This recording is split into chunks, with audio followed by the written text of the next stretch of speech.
你干掉了新手村的老村长和王铁匠，现在只剩下最后一个任务，放出新手村下方封印的皇帝之子汉魃。这个任务的奖励未知，但惩罚却不小。以后受到的所有火属性攻击伤害翻倍，但目前冰焰魔框在手，打开学院下方的封印就行。一路来到悬崖底，在这里有个巨大的阴阳双鱼阵，一黑一白两个磨盘上有2个孔洞，其中一个形状跟冰焰魔框差不多，另一个在黄皮子身上爆出来的神秘钥匙。当时你还在想这钥匙有什么用，原来作用在这儿。正准备解开封印，忽然有一人影从下口尽头走来，等看清长相后，你当场被震惊到了。怎么是你？你不是已经死了吗？铁匠。来人露出一抹戏谑笑容，谁告诉你我死了的？你们杀死的只是我的弟弟。我这个计划我们谋划了这么久，必须要牺牲我弟弟才能做到。原来他是王铁匠的哥哥，原本应该是新手村的新任村长，只可惜即将上任的时候，上一任老村长立福却不下放权，将其驱逐的野外，自生自灭。你汗颜，这小小新手村背后居然有这么多隐情。查看一下他的属性：王村长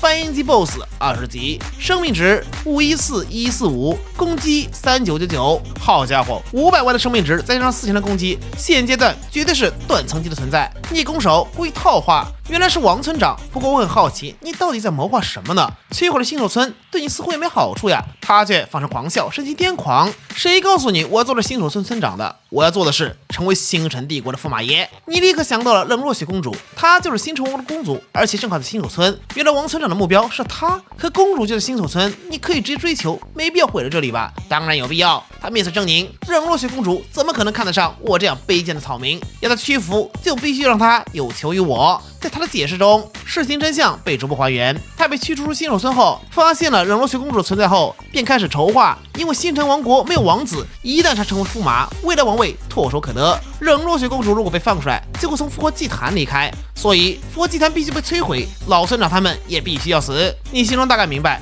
所以你要以此为条件要挟冷若雪公主就范嘛？他点点头。九头蛇柏和黄皮子都是我的手下，2个任务卷轴也是我提前安排，就在等有缘人帮我杀死老村长，而你就是我的棋子，现在该把诸神的赐福还给我了。交出任务卷轴来，我可以放你离开。你冷笑一声，故意设计对立任务，你这个计划堪称天衣无缝，但我为什么要交出来呢？反正我离开新手村横竖都是一死，大不了被击杀。王村长面色一沉，随你吧，反正就以你现在的红名值，只要我杀了你，你身上该爆的东西都会爆出来。话音刚落，身形后的残影袭杀过来，你也出手，取出3瓶药剂一饮而下，移速、攻速、吸血都获得提升，御剑破空，减13358。紧接着，你头顶同样浮现出了一个巨大伤数字，减1万，眼皮微跳，曲整反伤嘛。没想到王铁匠还有这种变态技能，这500万血量，光是反伤都能反死你。你试图逃跑，然而他看你狼狈的背影，嘲讽道：“现在想跑，难道这不就太迟了吗？”话音落下，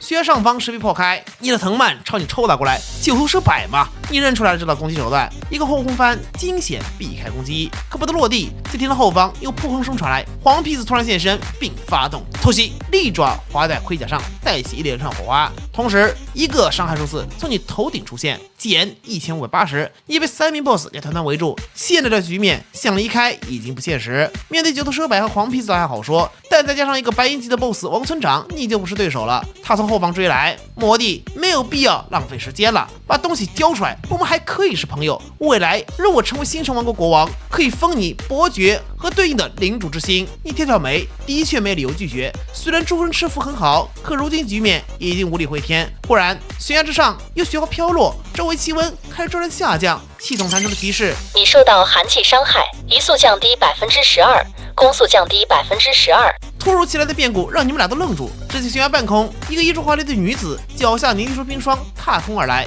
一步两步，步步生花，正是冷若雪公主。王村长一改先前嘴脸，露出讨好笑容：“尊敬的公主，您来了。”少女冷漠地扫了眼，你想做什么我很清楚。闻言，王村长一怔，随后神色一变：“公主，你既然知道了，那就应该知道我对你的爱慕之情吧？”若雪冷哼一声：“何必说的这么虚伪？你觉得一切都在你的掌控之中？那你有没有想过，我可以杀了你？”王村长摊牌：“公主殿下，您当然可以杀了我，但杀了我以后，你有没有想过要怎么离开这里呢？你的野心不会让你心甘情愿的被困在新手村。冷若雪不屑，这个就不需要你考虑了，我自己的事情我自己心中有数。说完，身上爆发出惊人寒气，王村长脸色骤变，狂霸霸体这一支舞，一瞬间他就释放出3个技能，身后长出一双残破翅膀，朝着悬崖之上飞去。冷若雪公主抬手，一个巨大的寒冰法阵就出现在她头顶，无数冰锥落下，仅仅是一个技能就打在了她上百万血量。王村长还试图继续逃跑，让手下2个 BOSS 拖延，而只见冷若雪抬起手，呼吸间2尊 BOSS 都被冻住，村长身后更是出现一尊冰盾，硬生生将其压了下来。老王索性不装了，表情硬结，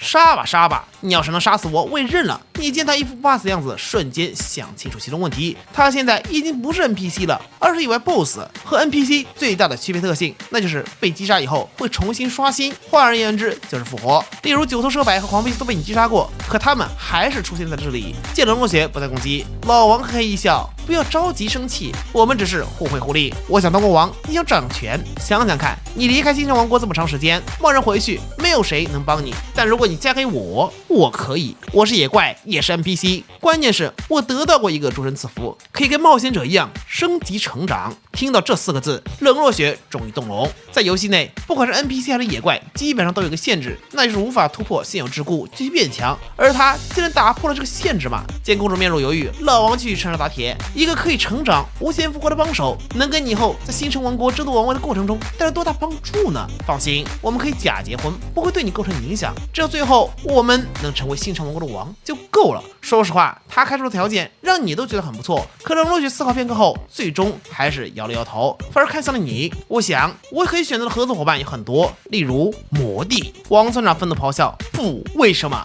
你还是选择他？我明明已经算好了一切。冷若雪将手伸向了你，款款一笑，魔帝，你是否愿意扶持我成为星辰王国的国王呢？若我为王，将为你开祠堂3000，信徒遍布全国，让你成为我星辰王国的战神。这个条件很有诱惑力，在游戏大后期，普通的攻击力和法强都有点不够看，只有追求成神，而条件就是足够多的香火之力，也就是信徒。冷若雪公主向你发布了任务，要求帮助她成为星辰王国的下一任国王。任务惩罚未知，任务奖励她将封你为战神，为你修建3000座香火祠堂。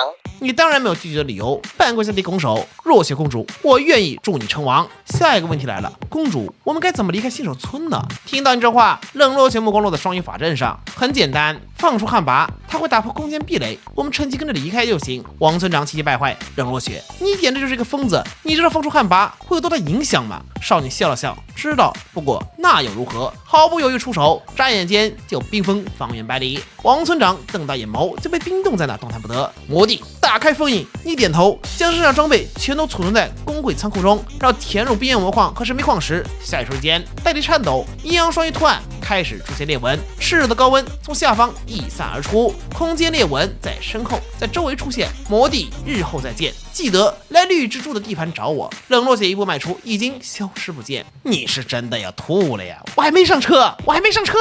这算怎么回事？把我一个人丢在这儿。就在这个时候，全副通话响起，警报！警报！有人放出了被封印的旱魃，世界 BOSS 旱魃即将出世，请所有冒险者小心应对。系统广告响彻前幅，这个游戏都炸锅了。而在星辰王国的王宫内，王后公孙雅柔看向新手村的方向，这么多年，终于还是出来了嘛。旁边的女仆道：“王后，对于我们而言，这或许是个机会呀。”王后呵呵一笑：“星辰王国太平了太久，确实该发生些改变，安排下去，计划可以实施了。”